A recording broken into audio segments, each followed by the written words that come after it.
Start with fire, add oil, let it simmer. From the crew at 58 Surf and Stab, this isn't just a podcast, it's a sensory experience. Fresh from the coast, full of flavor, and prepared to perfection. Well, kinda. This is 58 Surf and Turf. Let's get cooked. Welcome back, 58 Surf and Turf. We are here today with an absolute legend, Mr. Tiago Saca Pires. How you doing, brother? Honored to be here. Oh, it's a pleasure to have you.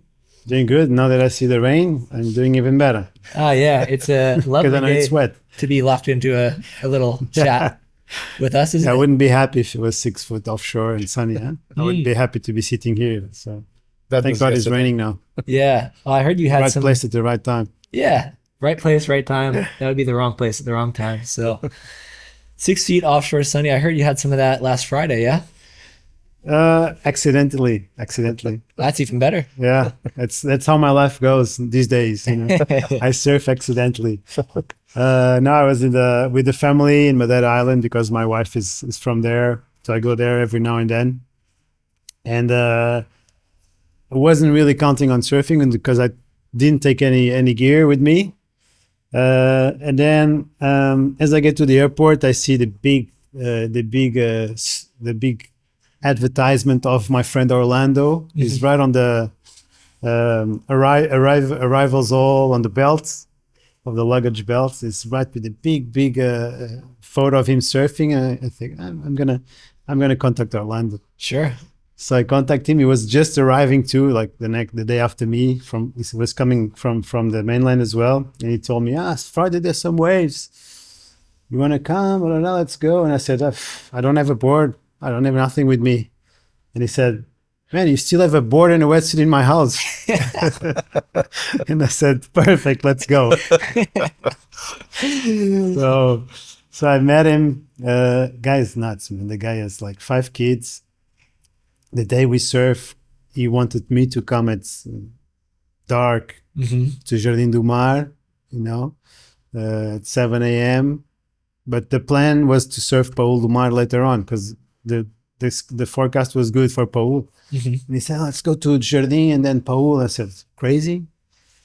I'm trying to get energy to go to Paul's for the first surf. I'm not able to do 2 surfs. Yeah. I sleep very bad with my kids. I don't have normal nights of sleep yet. So I told him, and he has 2 more kids than me. Wow.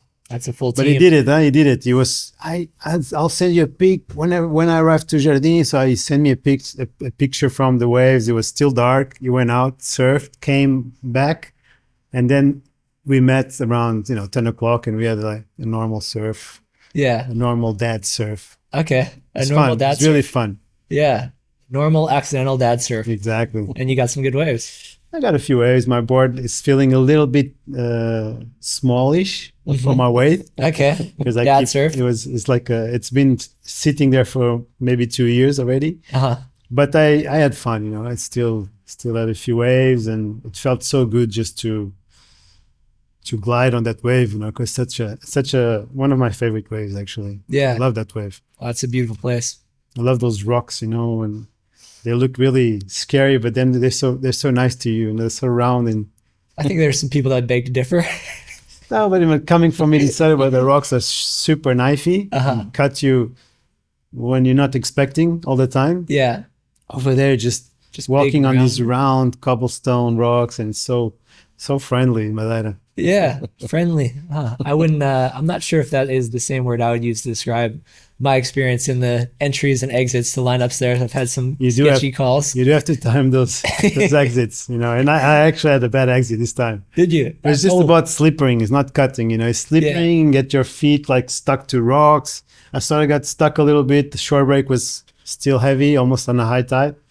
But it's always. I think we are the heroes when we're surfing, and then we are the clowns when we're getting outside. When you're going out back to the beach, we are the clowns. Everybody's smiling, laughing at us from the pier.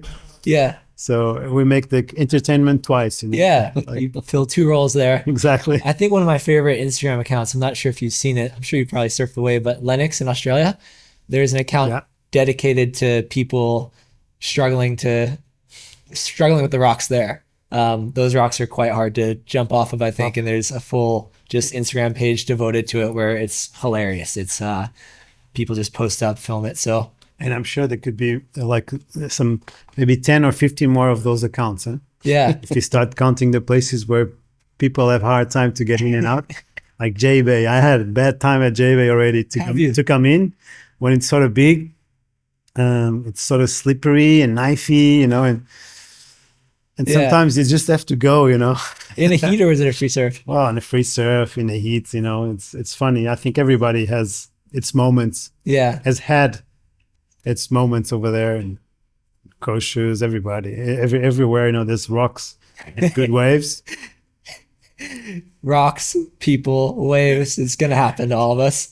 Yeah. So don't make fun of the others. No. That's the lesson. Yeah, good point. Good point. Karma will come back and get you, won't it? Yeah, exactly. Nice. Well, we're talking recent days now. I'd like to rewind it back to the early days. And so you grew up in the city, yeah? Or you were born there? Yeah, I grew up in the middle of the concrete jungle of Lisbon. Mm-hmm. But I started coming to São Lourenço Beach here in Ericeira when I was a baby Okay. with my father. And we always spend our summer holidays in that same place, same beach. It was funny because until I was maybe 13 maybe 13, I'd say, my old world would be São Lourenço. And I wouldn't even know Ericeira, you know, because you're a kid, there's no cars. You know, my friends, no one had a car. My mom was doing her things. The type of surf parents or parenting that you had on that generation, you would never ask your father or mother to take you for a surf. Huh? Yeah. You go surf by your own and that's it. Yeah. So the most I would do was I started walking to Coxos from São Lourenço, and that was already a good challenge, a good adventure for us. Yeah.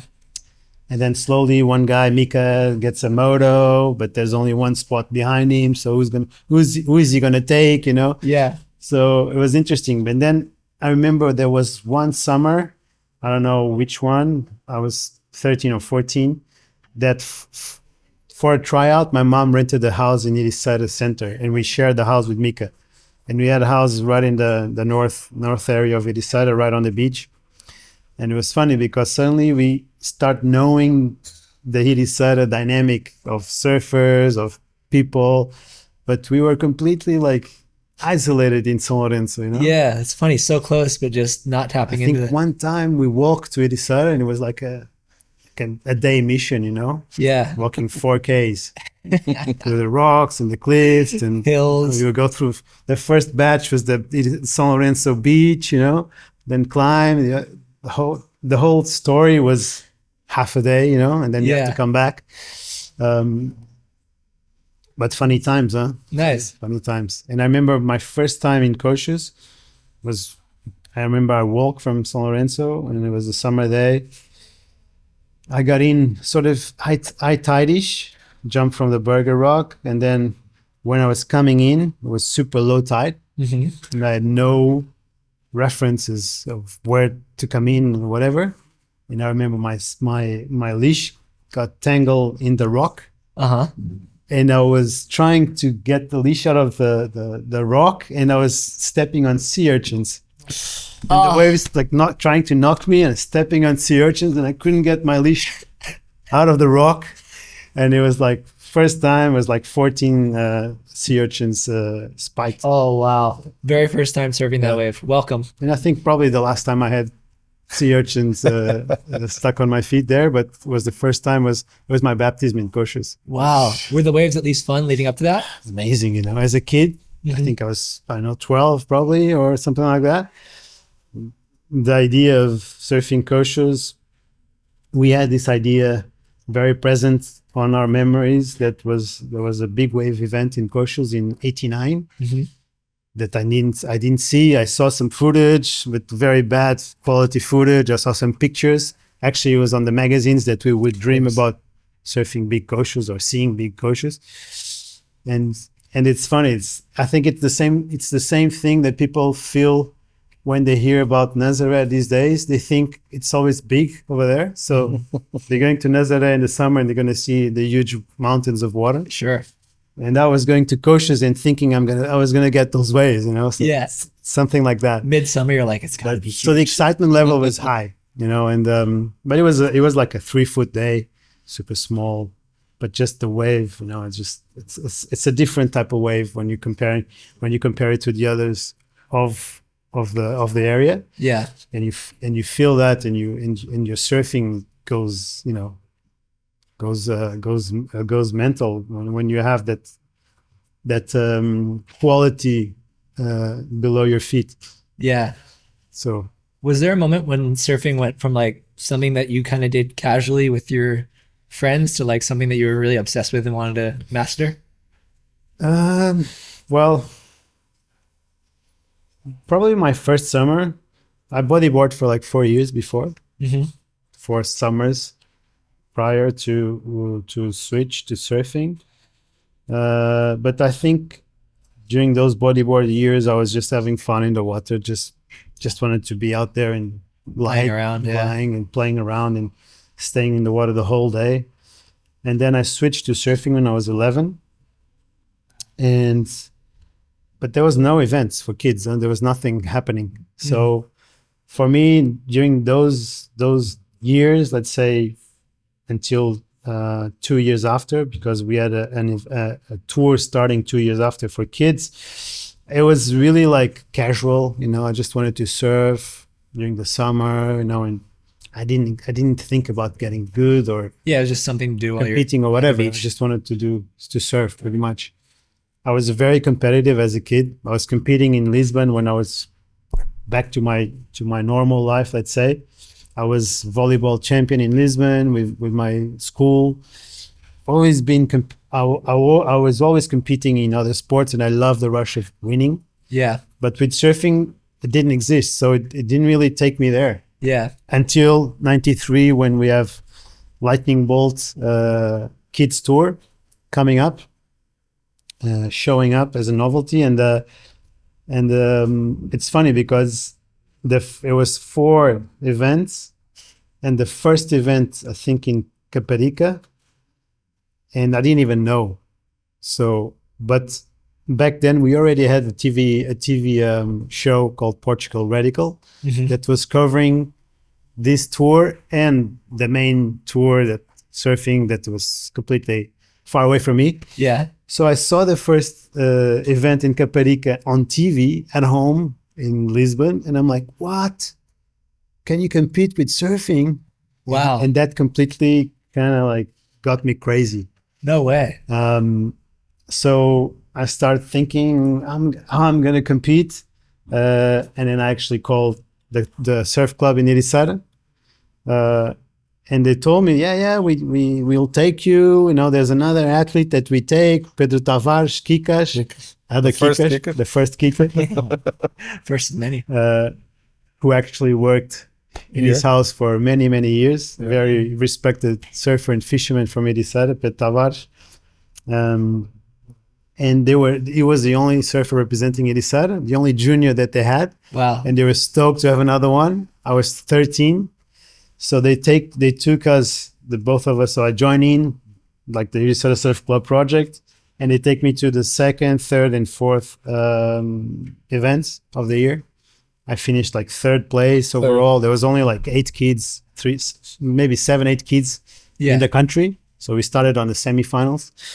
But for me, it was like a whole new world, and it got me really psyched with the sport. And so even outside comps, you were like addicted to just trying to improve and but do as much as you can. Yes, really a lot. But the thing is, I didn't surf during the week. I couldn't surf. I was in Lisbon, and my mom worked. My mom was sort of like a single mom, and my parents were divorced. And sometimes I would surf when I was really young, already surfing. I would surf with my dad because my dad was living in Almada. He would take me to Fonte Tele sometimes, to Caparica, but very rarely. But then when I got really crazy about surfing and this whole competitive energy, I started taking the bus. on Fridays afternoon to Ericeira because I had a house here all year round with sharing with Mika. Yeah. And then yeah, I would come on a Friday afternoon. I would arrive around 9 o'clock at night, just enough time to have a burger and go to sleep and surf the whole weekend. And Sundays, my challenge was how I'm gonna go back home because the last buses to go to Lisbon were sort of like early-ish. If I wanted to surf the whole day, I needed to get a ride. So I was always like sniffing around. You can take me, you can take me. So I could surf, the most time I could. Yeah. And that was my world, and we had 4 events per year. So you can imagine. A lot of weekends was just free surfing in Ericeira. Yeah.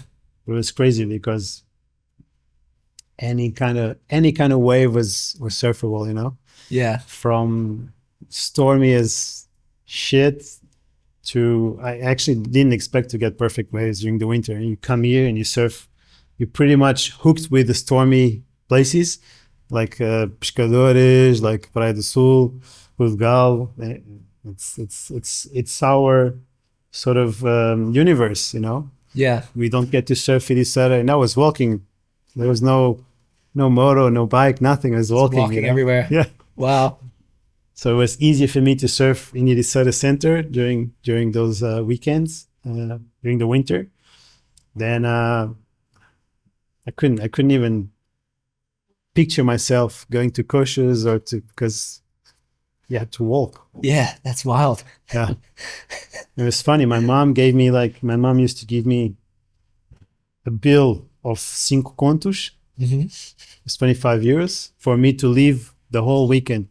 Yeah. And it was budget. It was a lot of money. Travel budget. It was a good budget, And my mom gave me all the freedom, and that was it. I was set. Nice. How long was that era for you? Like, did that era kind of transition to you getting kind of more successful in surfing and start to have more, people kind of looking after you and giving you opportunities? Or how long did that kind of stretch of just like weekend warrior last?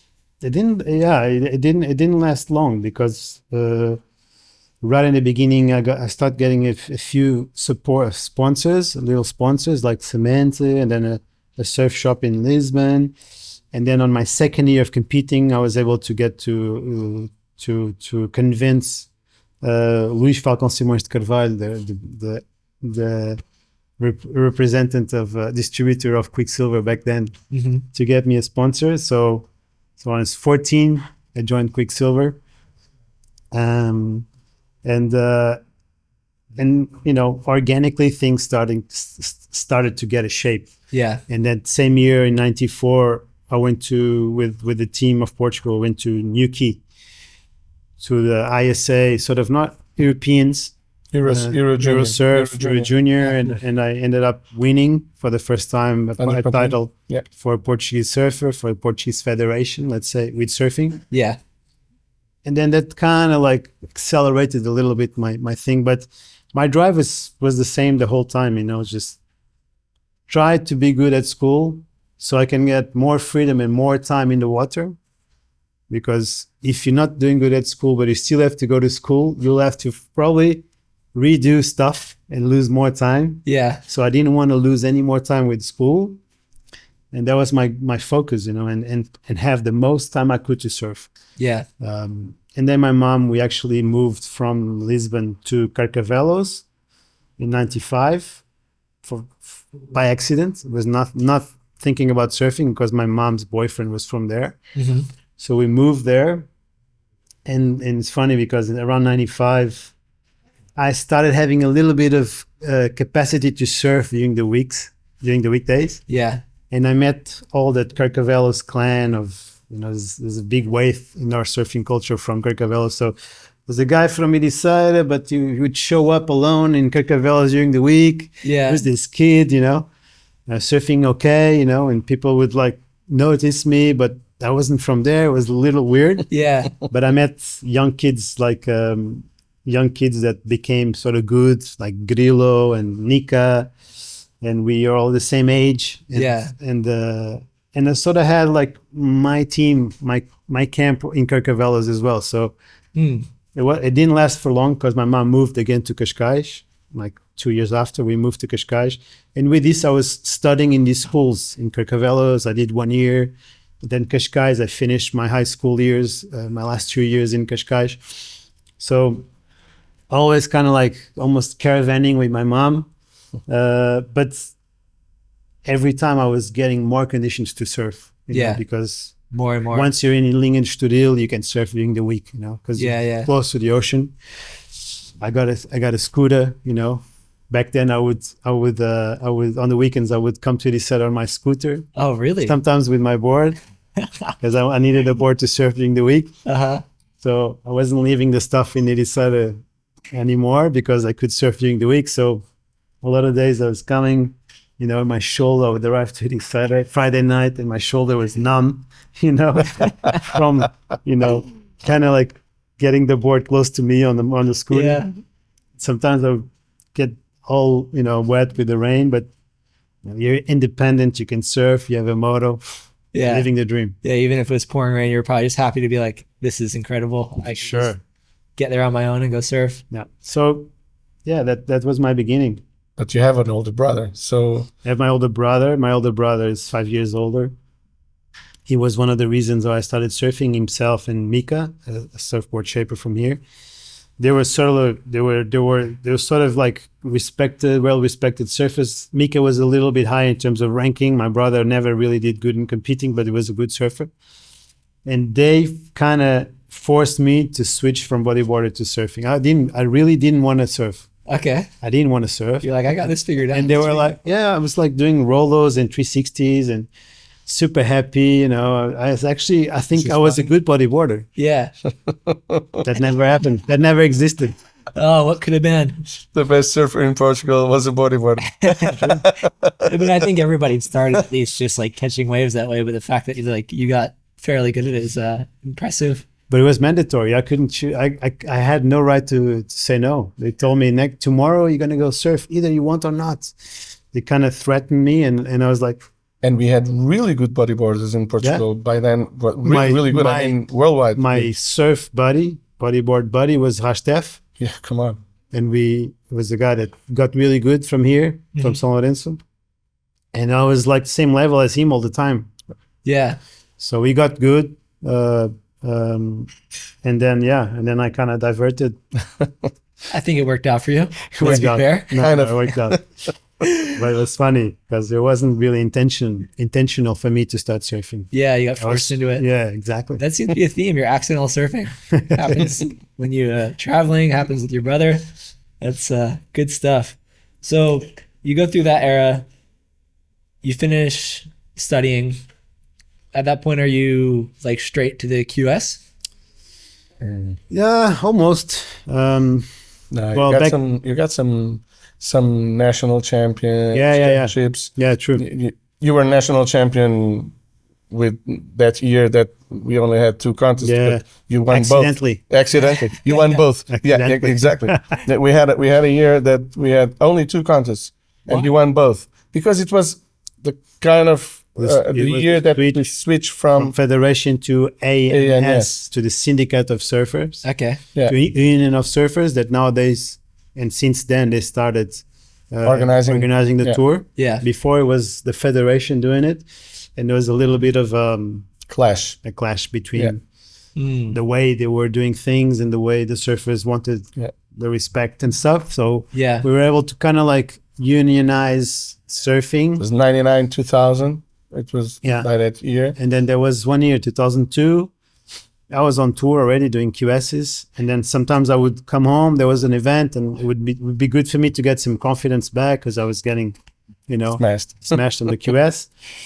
And it was always good, try boards. And I won 2 events. And for some reason, I don't know, there was a strike or something, or what happened? There was no...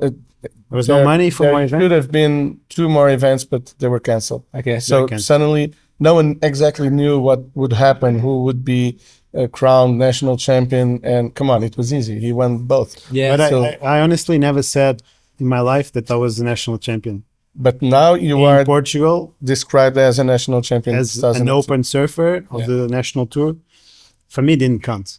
Yeah, but once you leave, once you get thrown to the lions, you cannot get back.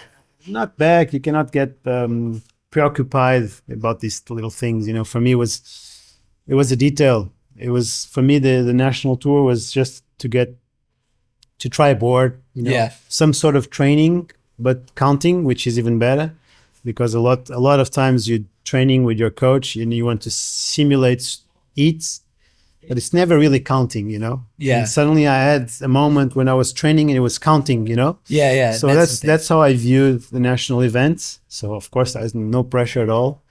And yeah, of course, if you start competing against guys that are way better than you, it's automatically it's inevitable that your level goes up. Yeah. So for me, coming to Portugal and those events was, I wouldn't say easy because it's a little arrogant, but it was a training. So yeah, you'd just be surfing against some of the best surfers in the world and seeing that level and then coming back. And the only time I fought for that title, I was 17 in Costa Rica, and I lost. I think I won my first event that year, and I did a few more finals. Yeah, and then when we got to the last event, we were like 5 guys who could win the title, and I completely chicken out my first heat. I lose on my first heat. I was so nervous. I was a candidate on the last. I was a title candidate on the last event, and I couldn't deal with the nerves. And that year in '97, and I lost. I remember I lost to, if I'm not wrong, with Guga Gouveia and someone else in Caparica. It really beat me. That loss. But that was the only time I was fighting for a national open title in your head. In my head, yeah, exactly. Yeah. Because after that, the European Pro Junior came on the year after in '98, and it was a really nice tour for European surfers, young surfers, because it's part of ASP. Had this international kind of feel that was somehow like another level for everybody, and that was more important for me almost than the national title. Yeah. And then in '99 I got thrown to the Lions on the QS. How was that? What were those first few events like? The 2 events, you mean, on QS? Yeah, like the first few events that you showed up to a QS. Well, my first few events I was in Europe. There was this solid European leg back then, in France, in Portugal, Pantene. There was always this very solid European leg. We almost couldn't get in because we were young and we had no seating. So I had a few wild cards. I had a few events that I got in France and made a few rounds. I remember events where had like 258 guys, 164, whatever. Yeah, crazy. And it would be like 4 rounds to get to the main event. Yeah. So we were always starting from scratch, And then in Portugal, in Nirisara, we had the event that has always been here, and I had a few wild cards, and I think in '99 I did the quarters, so I had a little bit of experience. So, and to be honest, my first full year on the QS was the year after in 2000, because in '99 I was still, my goal was to be European Junior champion with Billabong. Back then they told me, we really want you to have a title, so focus on the European tour. Yeah, you almost won. I won every event. Almost all the events apart from the first one in Yuki that was almost flat. And then I got the title in '99. I had a few QSs, but 2000 was the year that I really, myself and Zé Seabra, we took off. We did the whole tour. Yeah. And then in that year, I ended up winning my first QS in Gaia, and getting second at Sunset. Wow. Yeah. That second still hurts for me, because it could have been a first. No. You know what? I never had that feeling in my life. That last. What hurts? That last. It hurts the shitty Al Hunt rules that they come up during the years that no one knows. That's up to 3-star events, you only counted seated points. You didn't count ranking points. Yeah. And 4 stars up would count on the ranking and the seeding. So I won a QS, a 3-star in Gaia, which is 1,000 points. 3,000 points. That was a 3,000 point event. It was not back then. It was a 3-star. Yeah, 3-star. Yeah. It was it was different. It was from 1 to 6 stars. Yeah. And I won the 3-star. They didn't count on my ranking. And with that result, and the year after, they changed the rule again. You can count with all the stars in the ranking, and the seeding rule didn't exist anymore. That's weird. That's such a weird rule. Stupid rule. But they had these rules. ASP and WSL is always changing rules, still to this day. But that event would push me into a qualification, because with Sunset, the second place, I was really, really close. Wow. And the year after, everything was counting. I was like, fuck. But on that same year, you got second also at the World Juniors. Yeah. At In Macau. white. Yeah. It was a final, a fully stacked final of the year for me, 2000. Yeah. That forced Billabong to come straight from France to sign me for a few more years. Okay. In the middle of the contract. Oh yeah. Yeah, it was a good moment. I remember having dinner at Paulo's house and with the boys from France, and after Sunset, they were like, this guy, you need to keep him. So they flew from France and we signed a few more years. Oh, that's not too bad for them, though. An updated excuse, just exactly. fly to Hawaii in December. But who were the people you were looking at by that time, like nationally and internationally, when you were like late teenager and starting to? I always loved Bubas and Depin. And Gregorio was sort of my mentor as well, because I really liked this power surfing, and it was my travel companion. When I was a kid, there's this funny story on that Portuguese junior tour for kids. I was pretty much almost winning every event at one stage. So I asked the organizers to let me go to the category above, so I can have a little bit more competition. And they said no. I was 15 or 16. 16. And they said no. And I said, so I'm quitting. I'm not coming anymore.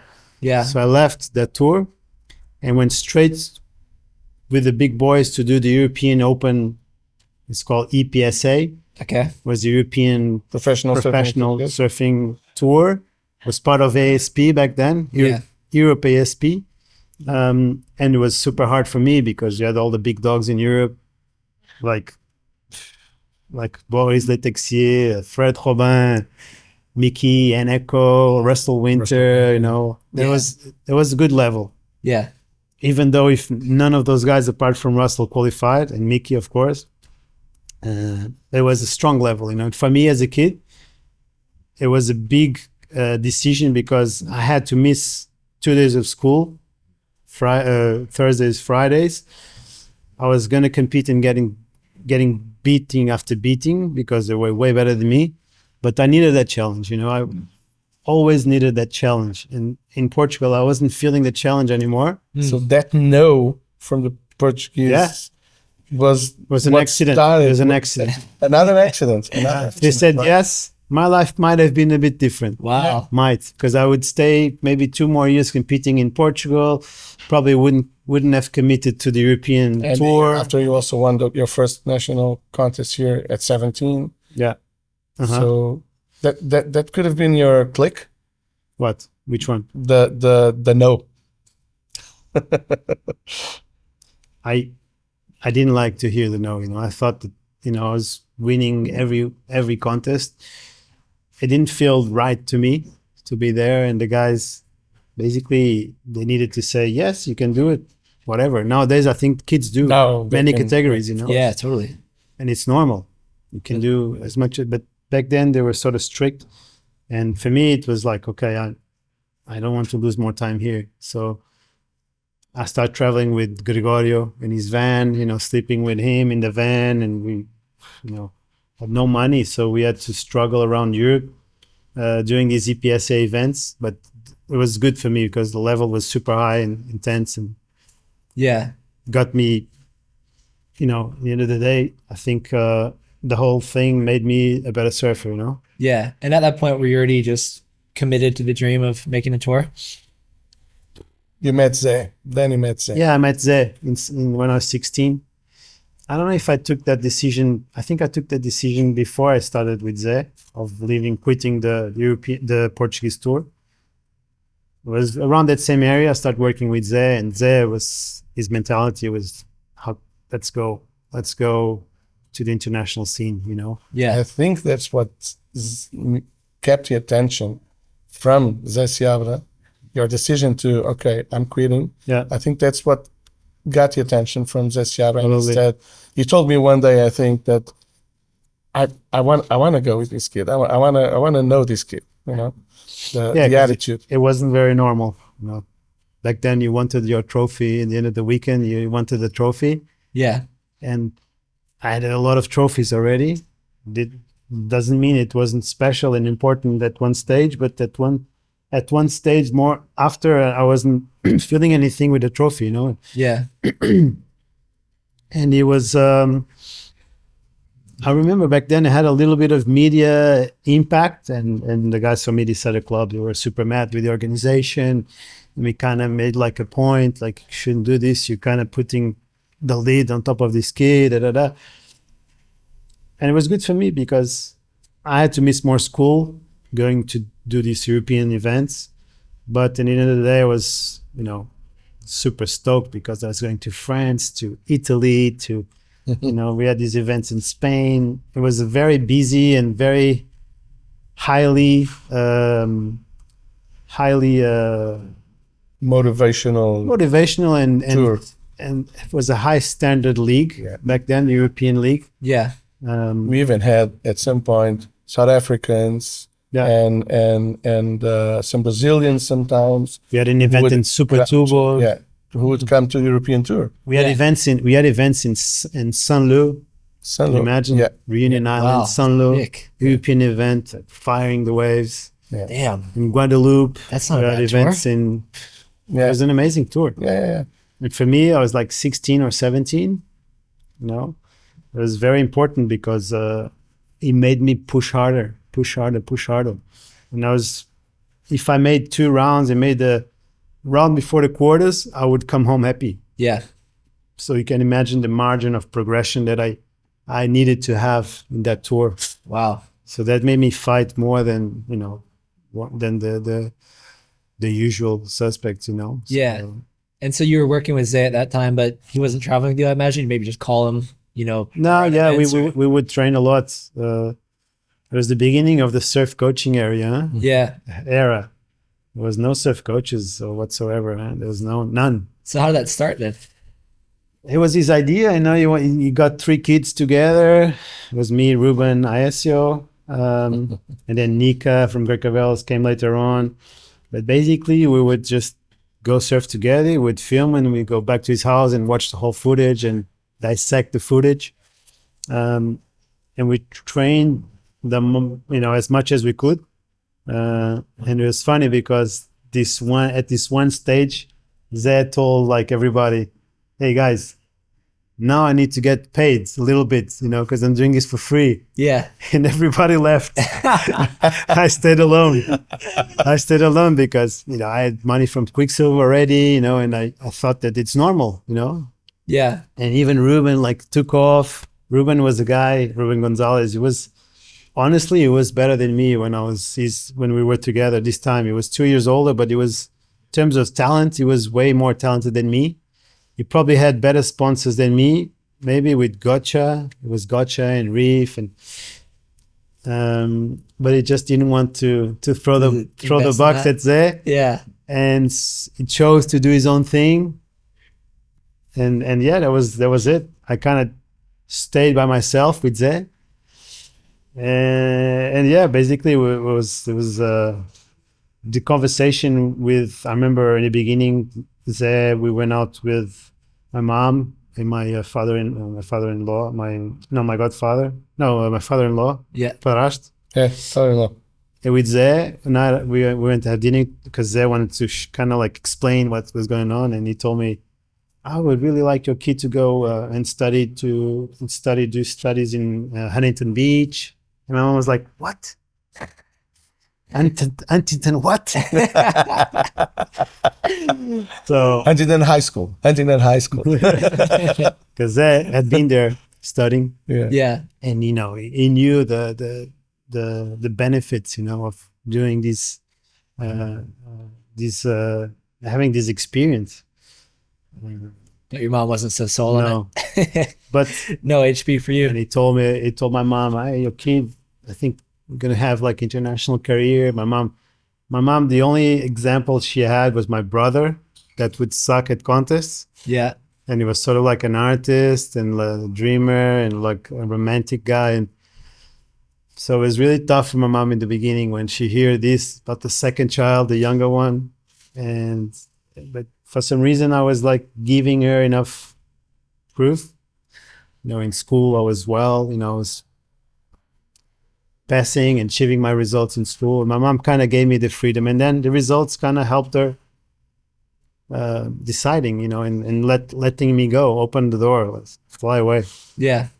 And by the time you were like full on the QS and got second at Sunset and all that, was Zay traveling with you then? Was he at every event? Yeah, he was starting the first year. Actually, I didn't go to Hawaii that the year I did second because, I don't know, maybe I couldn't afford or whatever. But he did pretty much the whole thing. Okay. And then we started doing nonstop every event. Yeah. And it sounds like in the beginning it was very like technical. He was just filming, you'd watch and all that.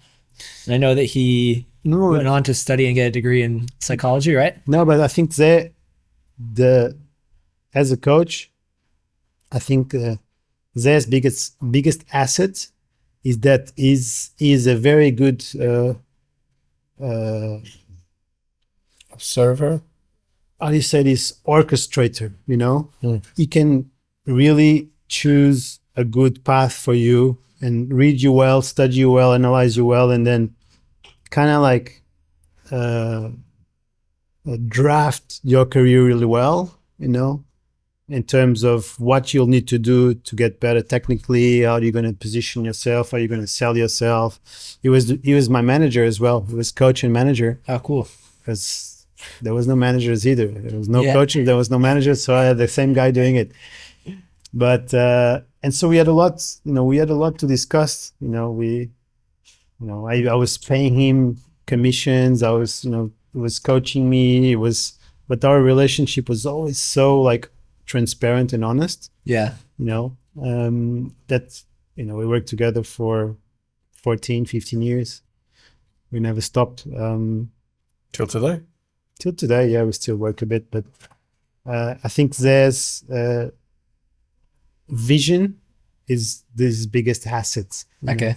Interesting. He'll take a surfer and kind of like squeeze and mold and squeeze the best juice out of that guy possible, Okay. Probably not the most technical coach or the most innovative or whatever, but all in all, he can give you a very strong life plan. Yeah, really help you develop. Yeah, and he gives it all. I think that's why he's paid, because he's a professional. Yeah, but he's commits his life, and so it's very strong for us. Yeah, and I think back then nothing was assured. No, we were just opening doors and So how learning.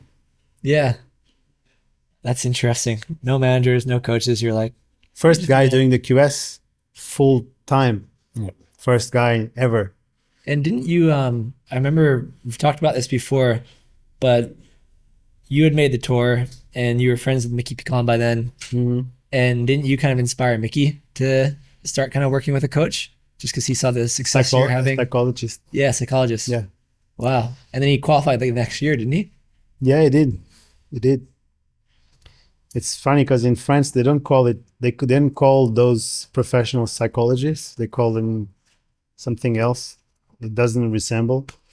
But yeah, he started doing that psychological work, mental work, and helped him to qualify for sure. Yeah. I remember a guy called Edgar. He was coming from golf, But it was an idea of Zé that's after a few years of knocking on the door and getting, frustration of end of the year frustration of getting close and not qualifying.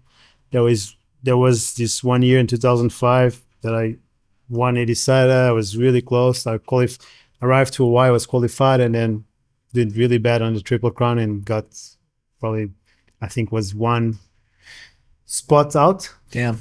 And that year I kind of went down a lot. The idea of meeting this psychologist was already there, but I was never really open to it. And that year I told Zé, like, I might need a break, and let's meet that guy. So I met the guy, Pedro, and it was lovely because it was just fresh air, Yeah. for me. The guy that comes from outside, he was coming from soccer, pretty much. He was the psychologist of Benfica. But it's such a nice vibe and energy around him, that I was having these really pleasant conversations, long conversations about surfing. I was explaining him how the sport worked, and we got really close. And that started making producing results really quickly. Do you remember any like the results of those conversations, like any insight that you learned, or any like, did you feel like there was something that changed, like whether it was a thought you had to tell yourself or a way that you kind of changed the perspective on surfing? Like what do you think it was that made the magic work? Well, so many things, man. Mental work is so needed in surfing, in high performance surfing. It's all we do is pretty much compete against ourselves in surfing, and we need to compete against our thoughts in order to produce scores. And a lot of times we lose these internal battles, when we give up and we surf with nerves, and because we gave up the internal fight. Yeah. And what it teach me was how to trick my minds in those moments so I could function well. And that comes with a lot of talk and a lot of visualization and dissecting problems, getting solutions, all mentally. Yeah. But it just made things become so simple all of a sudden. Yeah. Sometimes just to use metaphors, and to put things in perspective and give ideas shapes, so you could play with shapes and not just thoughts. But it was really simple. After I started working with Pedro, my biggest problem was consistency. I couldn't have eight results. Back then you needed 8 results. I always had 1 or 2 good results, and then my 6th or 5th last back results were really bad. It was like first round losses or something like that. Would you feel different going into those events? Like, did you feel like it was really just pressure getting to you, or is it weird luck? No, sometimes it was weird moments of the year, but most of the times it was getting to the final part of the year. I was close. Sometimes I was even qualified back then, and then to deal with those final results, final events, it was when I got the pressure very high, and I succumb.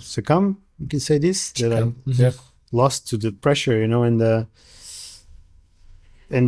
on the yearly thing, when you look at the results, those 6 stars that I needed to perform, maybe just to quarterfinals or run before the quarters, because when you're doing results, you're also beating guys that are getting points, so you always had also, like we were talking before, very good scores. You were always a surfer that went for really good scores, but then lost to guys that couldn't at that point, at that heat, on that round, they did better.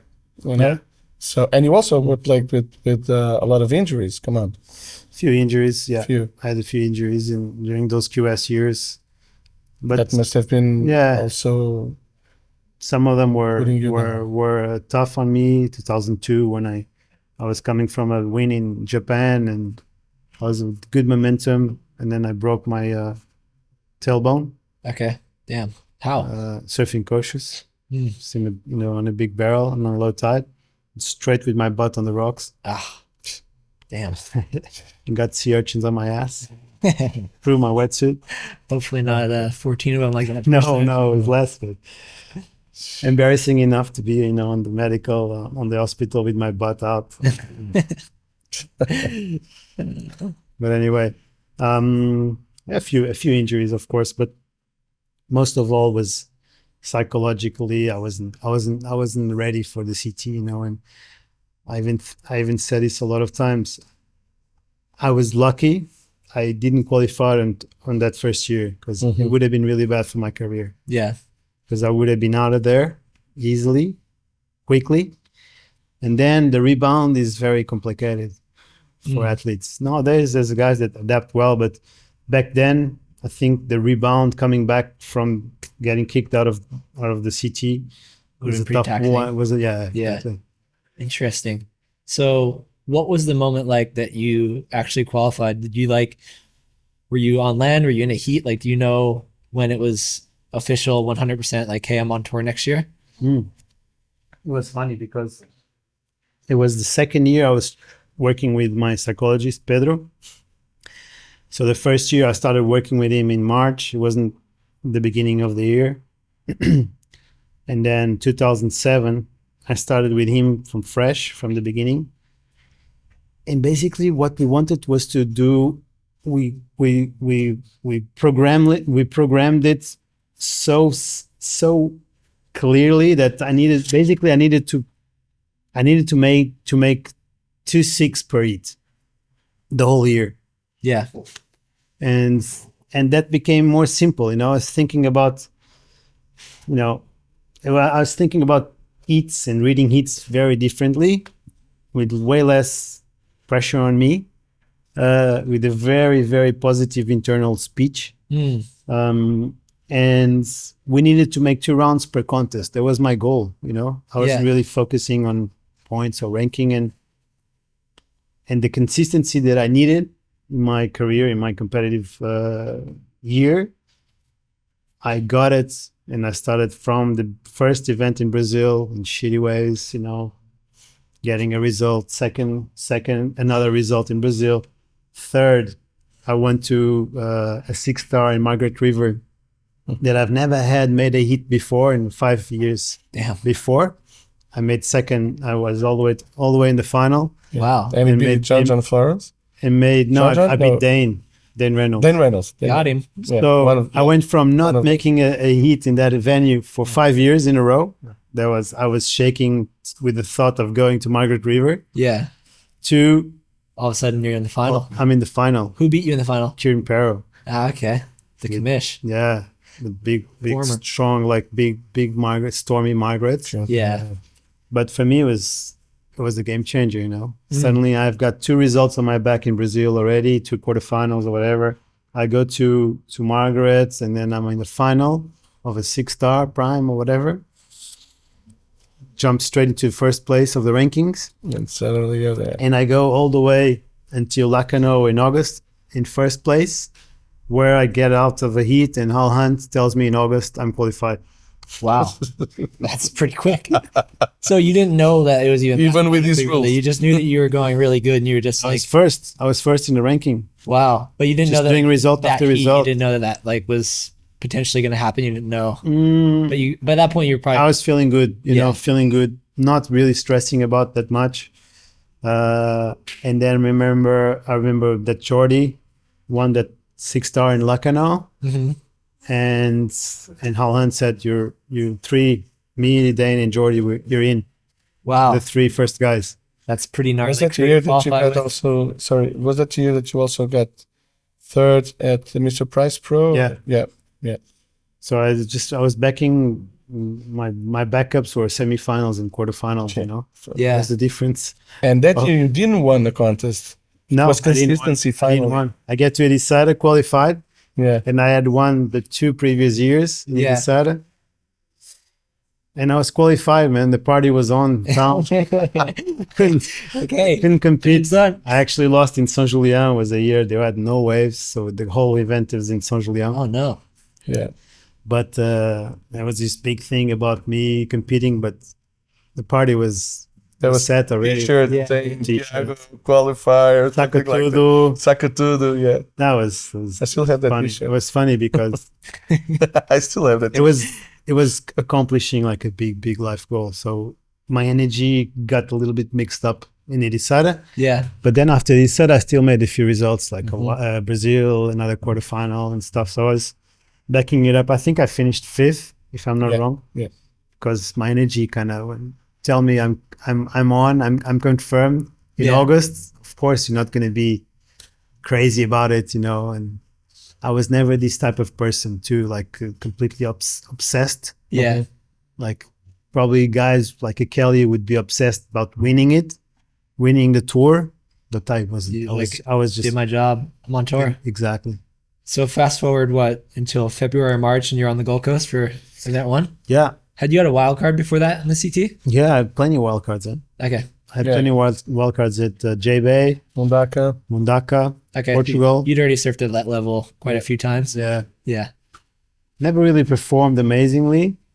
You performed amazingly in Mundaka, proper Mundaka against Shane Dorian, but they didn't give you the go through, you know. Yeah. I made a few rounds. But never really made like an impact like Jordy or Joel or Meek, you know. Yeah. But did okay. But I could have done, you know. Again, my mind when I was competing, I was feeling a lot of my QS life on me. Yeah. You know. It would have been different if I had my mental game sort of on that I got to learn a little after. Yeah. But I still made a few events. I made the trials to get to the wildcards spots. Like in France, I beat all the French guys and got in the Quicksilver Pro a few times, like 2 or 3 times. Yeah. And as a Billabong rider, as a Portuguese, because they gave me a spot to the trials. Yeah. But yeah, it was I had a fair bit of experience.